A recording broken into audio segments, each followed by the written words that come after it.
So what is the best beginner's drone on the market? Is it the DJI Mavic Air or is it the DJI Spark?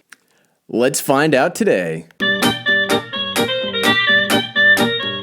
What's up everyone, I'm the Everyday Dad. If I can figure it out, you can figure it out. Both of these drones have definitely found their way into my heart. And I truly think they're the best options out there if you're trying to get into aerial photography or aerial videography. Or heck, even just having fun with your friends, I think these are the two best drones currently out there today. But what are the differences and which one should you get for your very first drone? Now this is just going to be an overview of the differences between the two drones. If you want to see more in-depth videos about the Mavic Air, click this playlist right here.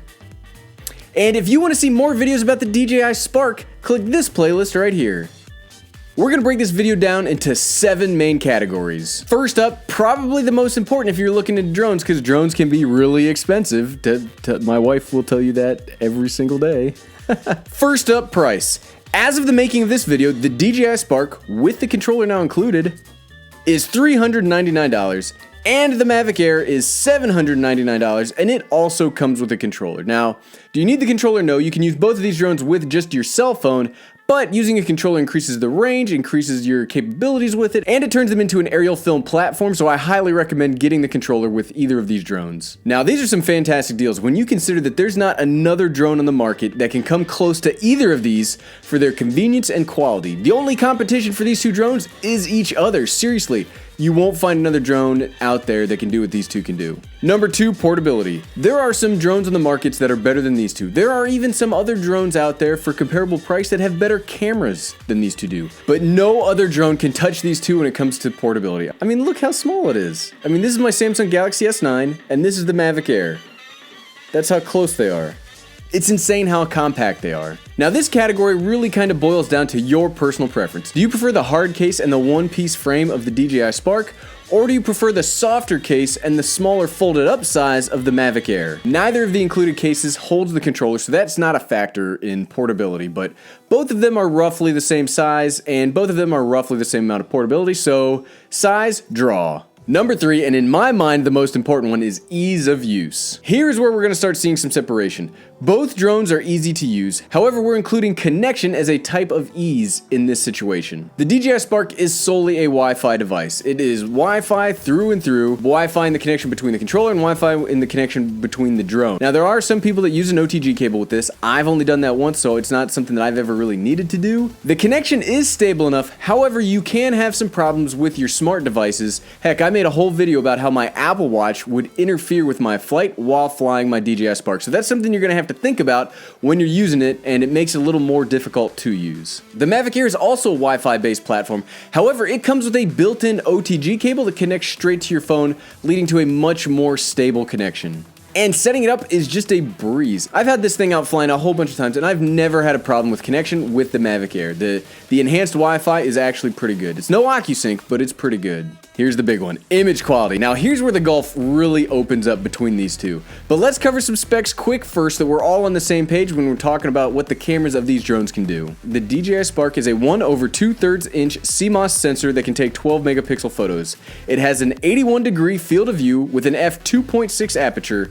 It can only record in 1080p 30 frames per second at 24 megabits per second, and it has a 2-axis mechanical gimbal. The Mavic Air, on the other hand, has the same 1/2/3 inch CMOS sensor and can take the same 12 megapixel pictures. It has an 85-degree field of view with an f2.8 aperture. Now, here's the big one. It can record in 4K 30 frames per second at 100 megabits per second. Now, that's honestly amazing. Like, there's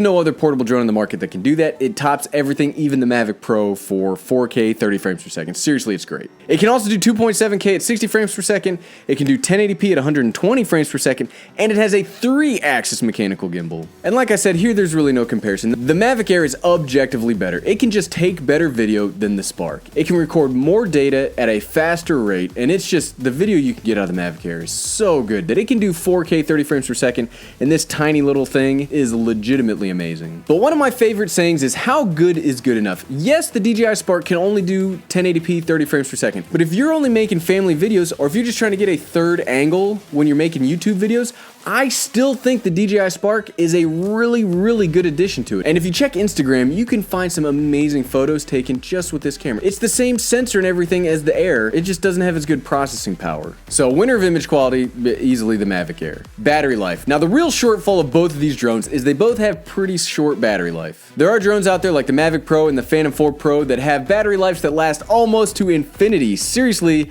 when you've been flying small drones like this, a Phantom 4's battery life just takes you by storm, and that it's just like, are we done yet? Are we still, it's still flying? I'm usually 3 batteries into it by now. One of the things that really stinks about drone flying is when you gotta come back and change your battery. Nothing sucks the fun out of flying your drone or capturing something cool than having to return to check your battery out. So this is really kind of a big deal. The Mavic Air gets a reported 21 minutes of flight time. In reality, this is more like 18 minutes and less if you're only hovering, whereas the DJI Spark has a 16-minute flight life, again more like 12 and even less if you're hovering. So winner of the battery life is the Mavic Air. Durability, this is kind of a big one if you're new, you might wreck a few times. Both of these drones are very durable, they're very well built, and clearly a lot of thought went into what would happen in the worst case when you're flying these drones. I've wrecked both of these on several occasions, and I have yet to really have a legitimate lasting problem with either. Longtime viewers might think that I'd give it straight up to the DJI Spark because I've said on multiple occasions the DJI Spark is a flying tank, and it really is. I've legitimately wrecked this thing like 5, 6, maybe 7 times now, and it still flies perfectly. I've never had an issue after wrecking this thing. I've tangled up the Mavic Air in tree branches, I've tangled up in trees, and I've only had it legitimately hit the ground once or twice. I think they have an even draw for durability. The DJI Spark is stronger, the Mavic Air takes less severe hits. So durability, even draw again. Last up, extra features. Now this is just a category that I couldn't think of how to fit everything else in, but there's a few things that do still differentiate the two. Both of these drones have my favorite modes, the quick shot and the active track. However, the Air has 2 more quick shots, the boomerang and the asteroid, and it can dodge obstacles during active track. I'm still amazed by that. It also has rear-facing sensors, which is turning into a lifesaver for me when I'm taking dronies. The Mavic Air also has 8 gigabytes of internal storage for those days when you, not naming any names here, Ted, come on, when you either forget to bring your SD card or you forgot to empty it prior to flying. We came to the end, so what, right? So which of these should you get? Now my recommendation is, if you're getting your first drone, you're just taking family video, you're trying to ease into the hobby, I recommend getting the DJI Spark. $400 for the total package is a really good deal, and this can give you lots of value, lots and lots of value in your very first drone. It's got a gimbal, it has a lot of intelligent flight features, it basically is like a taste of DJI. It doesn't have all of the features of the bigger drones, but it has enough of them to give you an understanding of what you will get into if you decide to upgrade further into the DJI line. Now, if you do have the budget and you need more than 1080p 30 frames per second, well then you gotta go with the Mavic Air. I think the Mavic Air is a fantastic value for what they charge for it. You can spend twice as much on a drone and still not get everything you're getting out of this. I love its portability, I love the video quality in this thing, is crazy. It can dodge obstacles. It's still amazing to me. And if you're brand new to drones, having the extra set of sensors can be a big boon when you're just getting started. So what was your first drone and why did you pick it? Leave a comment below. Let's see if we can help those that are looking for their very first drone. Let's see if we can help them come up with options or why they should pick one drone over the other drone. Also, it's Friday, which means thank you to each and every patron here on the channel. Seriously, without the patrons here, we could not do what we do. You guys are what make this channel possible, and it's just so nice to be able to connect with each and every one of you. And if you'd also like to join the awesome team we got going here and support the channel, I'll leave a link to our Patreon down in the description below or right here. Ding. So thanks to each and every one of you. Thanks to Jeff Baker, AC Visanu, Casey Jones, Wayne Dawson, Nick Alston, Kevin Nichols, Wally Garza, James Wan, William Hughes, Curran Charles, Victor Orhan Sarios, Stan Cook, Southern Adventures, Rodney, Mark Williams, and Steven Shires. Seriously, thanks again to each of you. You rock. Well, hey, I'm the Everyday Dad, and if I can figure out that this is just an awesome time in general to get into drones, and you've got some seriously fantastic choices if you're looking for your first one, you can figure it out. Thanks for watching.